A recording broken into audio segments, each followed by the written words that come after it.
So we're coming in here to West Harbor. We're arriving at West Harbor. We're a bit early, are we? We are. We're about 12 to 14 minutes early. Fantastic. So the train will just stay here until the regular liftoff. 6:39. Fantastic. How'd the first day go? So far, amazing. You gonna ride tomorrow? Every day this week. Okay. All right. Thanks. Gilles Brochu is going to tell us about his worst day of commuting from Port Colborne to Toronto.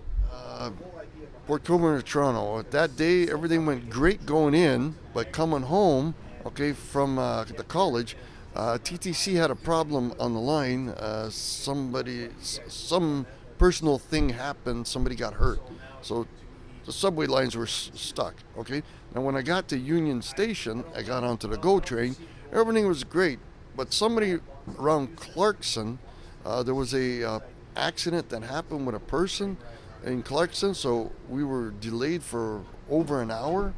This is so the trip is usually an hour from Union to Burlington, and now with an extra hour and everything, it's the end of the week.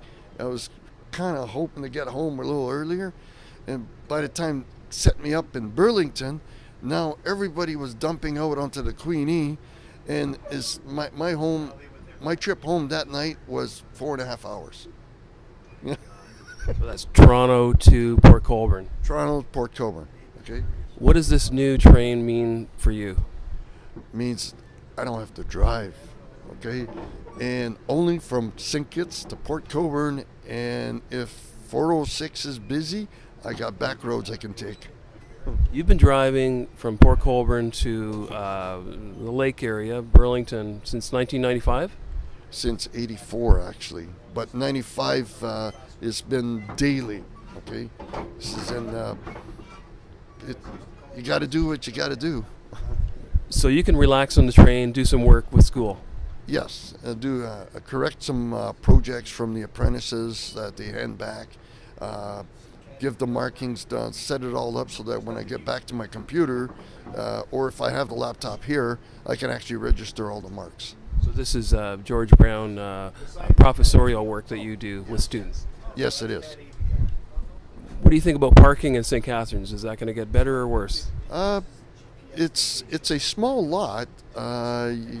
First come, first serve, and it may become an issue. Depending how many commuters get on at St. Catharines. Thanks, man. We're just coming into West Harbor Station now. We're doing a bit of shunting because the train has got to go forward and then back up. People riding from West Harbor to Toronto will not see this, but this is just a feature of the ride from Niagara Falls and St. Kitts. We got a slow ride forward and then back until we unload. But now we are backing up. So the train full of politicians and dignitaries and Metrolinx and GO Transit officials is about to wrap up here.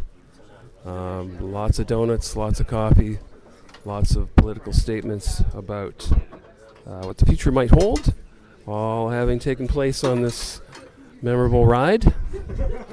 And we are just seconds away from the inaugural arrival at West Harbor. Very exciting. It is, I'm going to tell you what time it is. Just coming on about 20 to 7. So early for work, in case anybody is checking in on my schedule. It's going to be a long day for Tom. Okay, signing off.